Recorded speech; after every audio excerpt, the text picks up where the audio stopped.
Hello everyone, আজকে রাতের জন্য ইচ্ছা হলো একটু পাস্তা করি। আর দেখো, পাস্তার জন্য অনেক রকম সবজি আমি কেটে নিয়েছি।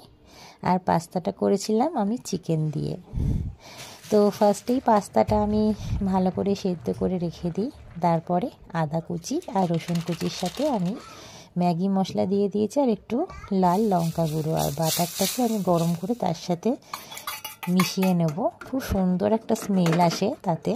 আর চিকেনটা ফার্স্টে আমি ম্যারিনেট করে রেখে দিয়েছিলাম নুন, গোলমরিচ গুঁড়ো আর তেল দিয়ে।